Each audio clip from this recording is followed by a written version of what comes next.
Bonjour tout le monde, bienvenue dans cette vidéo où nous atteignons je crois, la dernière semaine. Je ne sais plus où on en était, je crois bien que c'était le jour 13, un jour 13 hier, mais on en était à la 16e journée. On attaque la 17e, où on peut faire encore... on peut encore souhaiter un anniversaire à nos béliers. Voilà.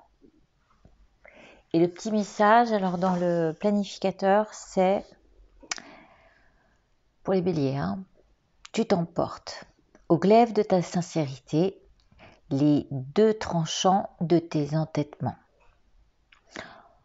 À cœur vaillant, tu dois te montrer de fer au devant de tes colères, car si tu vois rouge sang, souviens-toi que de cette énergie rubis a filtré la foudre et le tonnerre. Pour combattre de ton courage ce qui flirte avec ta fougue, à bon escient, ce qui te rend s'y rentre dedans. Sois patient et non violent, tu gagneras en sérénité. Ça peut aussi se rapporter un petit peu à la période. On peut se sentir un petit peu comme ça, à la fois spontané, mais en même temps très rentre dedans. Et c'est ce qui peut ressortir dans nos rapports avec autrui. Donc parfois il faut tempérer, mais parfois la spontanéité a besoin d'un peu de vivacité, et c'est ce qui va soutenir un petit peu, on était sur la carte du don et d'apporter son aide ou son soutien, c'est ce qui va soutenir notre position. Bon, ça c'était une parenthèse. On va revenir sur cette carte qui, avec la spiritualité, avec aussi quand on regarde l'arbre, et en fait, si on regarde l'essence de l'arbre, la spiritualité pouvant dire essence même de, on voit que l'arbre apporte à la fois ses fleurs, n'est-ce pas, puisque la générosité, on voit dans cette carte qu'elle apporte les fleurs, mais elle apporte aussi les fruits. Les fruits étant les mérites de tout ce qu'on a pu faire en honneur à l'arbre. Vous savez, dans Le Petit Prince, il y a cette phrase qui dit, je ne sais plus exactement, mais je prends soin, celui qui prend soin de sa fleur, essentiellement d'une seule fleur. Eh bien, c'est pareil, si on prend soin de cet arbre, des racines de nos souffrances et de notre éveil à sortir de l'ignorance, parce qu'en fait ça fait référence à ça, l'ignorance de comment fonctionne l'esprit, eh bien on pourra en recevoir les fruits de notre compréhension, mais aussi de la pratique. Alors, je reviens sur... je suis toujours avec mon thé avec vous parce que je me lève un petit peu tard en ce moment. Et donc je prends le temps, avant de revenir vers vous, de faire le tour de ce que signifie tout ce petit chemin. D'ailleurs, j'ai mis aussi en post, que ce soit sur Facebook ou sur YouTube, le lien de... Comment il s'appelle, mince, Edgar Knoll. Oh, mince, j'ai plus. Enfin bon, ça représente notre manière. Il parlait de quoi? Oui, c'est ça. Il parlait de la maison et des fondations de la maison. Si on veut que ça soit stable, il ne vaut mieux pas avoir une maison de sable, que le vent peut emporter sous les effets dévastateurs de ce qui peut nous revenir, c'est-à-dire que nous, il faut qu'on soit vraiment stable par rapport à tout ça, d'accord? Que ce soit les effluves de la colère, ou il va falloir vraiment je le mets souvent, c'est marrant que je mette souvent cette position stable et en même temps dans la matière, dans la fonction du don. Donc, cette main est donnée. C'est aussi la générosité. Je vous parlerai après des 6 perfections dont j'ai parlé hier.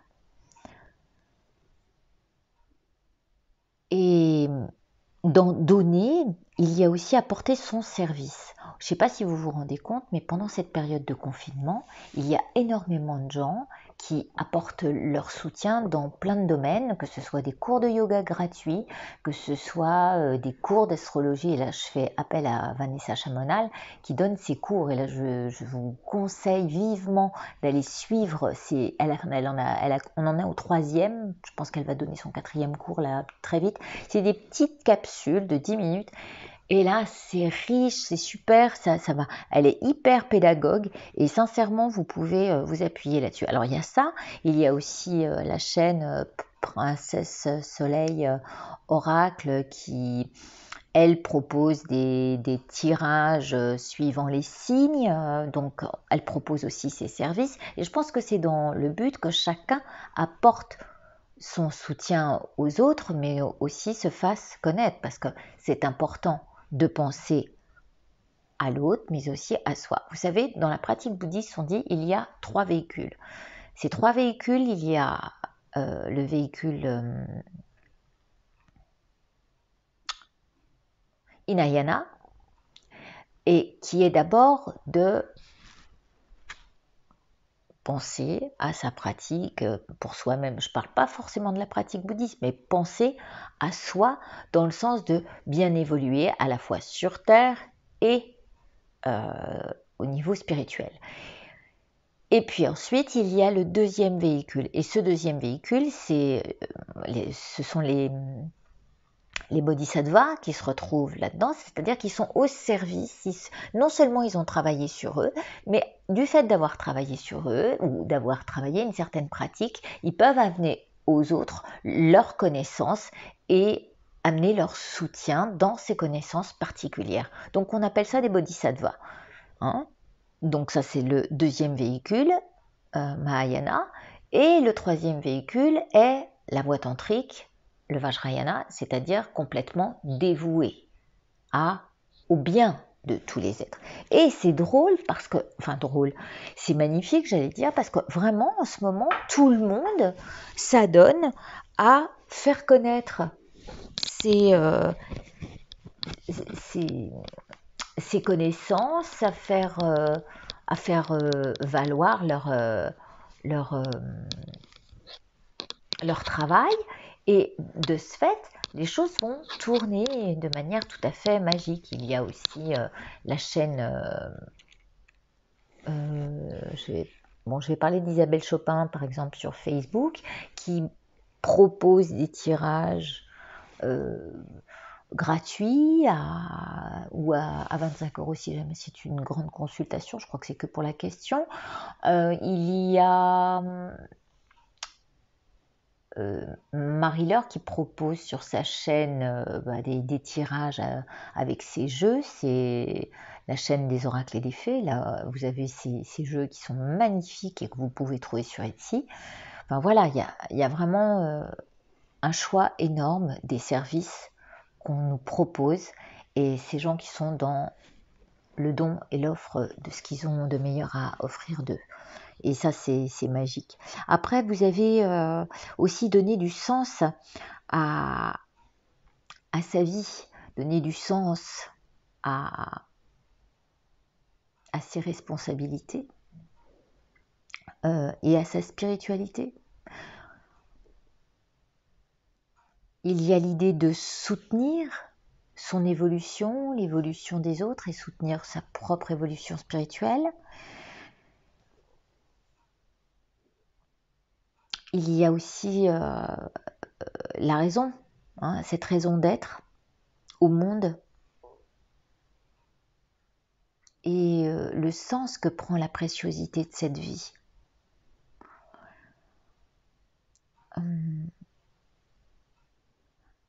Qui est là, voilà, il faut prendre conscience du sens que prend la vie humaine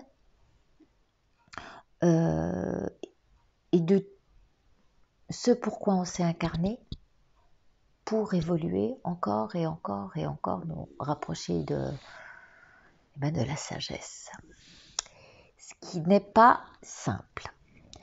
Donc, comment on fait ça? Eh ben, on essaye de pacifier un maximum toutes les distractions, mais il y en a beaucoup, et de se concentrer seulement sur une chose. Ce pourquoi rarement vous verrez sur ma chaîne que je parle des objets, je suis concentrée sur un sujet qui est la trame de mon jeu parce que je le découvre encore chaque jour. Donc voilà, pour moi il est ma trame et à partir du moment où vous avez passé la méditation sur l'objet, au départ à la preuve, il y a deux sortes de méditation, il y a la méditation sur le sujet et puis il y a la méditation analytique. Et bien à partir du moment où on a dépassé l'objet, on peut analyser là comment tout fonctionne. Est-ce que ce ne sont que des apparences ou est-ce que je fais face à la vacuité et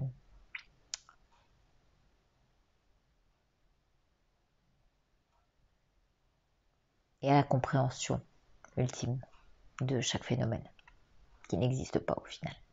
Bon, c'est un peu compliqué, mais sachez que chacun ici est un bodhisattva qui peut aider autrui, donc apporter son soutien.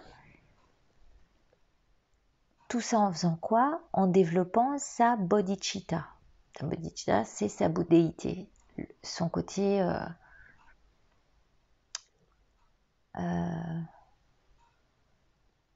différent, son côté créateur. Voilà.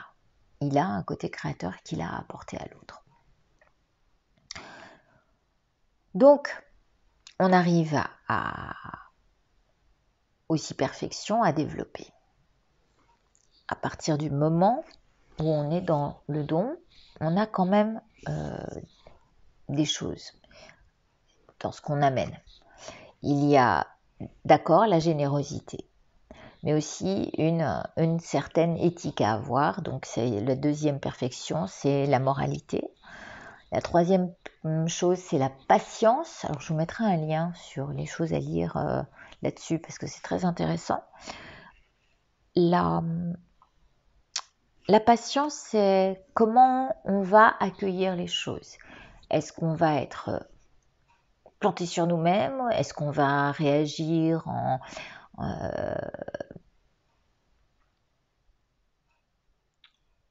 l'accueillant de manière naturelle sans réagir, en disant bon, bah, c'est tel que c'est, et ça c'est la meilleure position. Ou en étant triste, et là encore on est atteint, hein. Le but c'est de travailler sur le fait de ne plus être atteint, que ça coule sur nous, comme la maison inébranlable. Donc la patience se fera là-dessus, voir comment nous, on accueille les choses. Et puis après, il y a l'énergie de l'effort enthousiaste, c'est-à-dire revenir tout le temps vers cette pratique, vers la manière dont fonctionne l'esprit, donc la méditation qui voit comment se présentent les choses dans notre esprit. Hein. Quand on est sur un objet, on se rend compte qu'on ne peut pas rester très longtemps, qu'il y a plein de choses qui viennent nous perturber, ce qu'on a fait hier, ce qu'on a à faire tout à l'heure, ou ce qu'on aura à faire demain. Et on n'est pas dans le temps présent et dans la conscience de tout ça. Et la cinquième perfection, c'est la concentration Donc la méditation, le rappel à la méditation, y revenir tout le temps. D'accord? Voilà. Ah non, c'était l'effort, ça. L'effort, c'est le rappel, se rappeler qu'il est utile de regarder comment on fonctionne, donc se rappeler qu'il est utile d'aller se poser, et puis ensuite, donc la concentration en faisant appel à la méditation, et ensuite, la sixième perfection, c'est la vue pénétrante de toute chose, c'est-à-dire qu'on se rend compte réellement comment on fonctionne. C'est-à-dire que on a une vision juste des phénomènes et de comment fonctionne notre esprit et comment il réagit. Et ça, c'est justement cette perfection de la sagesse transcendante qui voit ce qui se passe. Voilà pour ça. Donc, merci de m'avoir écouté sur mon petit cours. Et je vous invite en tous les cas aussi à aller voir tout ce qui se propose en ce moment. Hein. C'est vraiment, c'est super. Moi, je trouve ça magnifique. Hein. Si ça pouvait être tout le temps comme ça, maintenant, on a besoin de vivre. Donc après, je pense que chacun, justement, est amené à faire découvrir ses talents,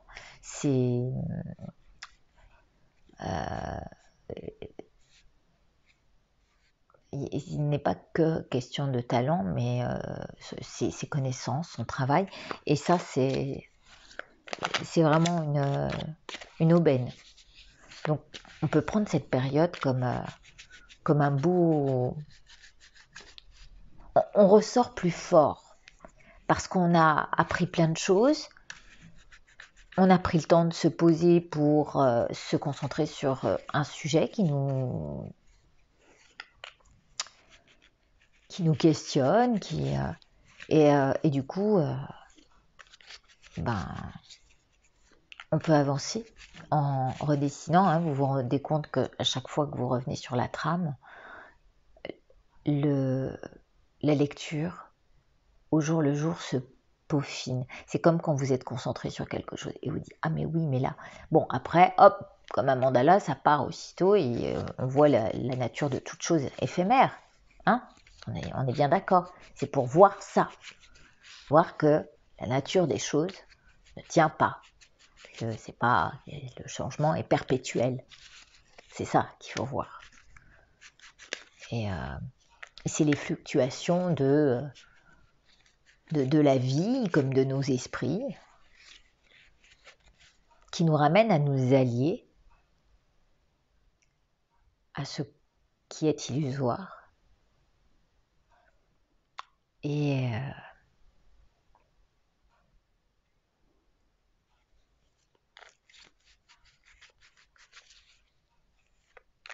à ce que l'on vit d'éphémère.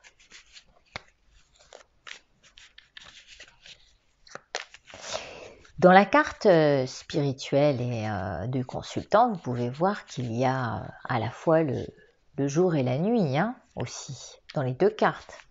Donc on est dans les trois temps. On est dans le passé, le présent et le futur. Cet arbre assiste à tous les temps, puisqu'il renaît à chaque saison. Mais il n'empêche qu'il nous apporte les fruits une fois qu'ils sont bien mûrs, les fruits de la maturité, les fruits de ce qu'on aura su arroser. Et chacun a mis sa petite phrase aussi. J'ai bien aimé Élise qui parlait de cette rose qui est à la fois épine et fragile. Et on se rend bien compte, hein, jour et nuit, donc que les opposés sont là à accueillir dans leur intégralité, tout en sachant que la rose ne tiendra pas le choc. De toute façon, c'est encore éphémère. D'accord ? Bon, allez, on coupe. On va sur la suite du don, de cette générosité, de la perfection, de la sagesse à atteindre.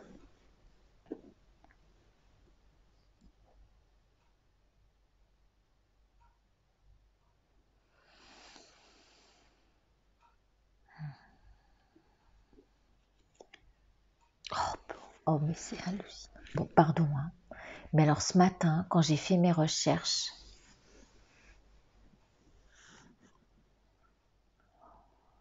je suis tombée dans...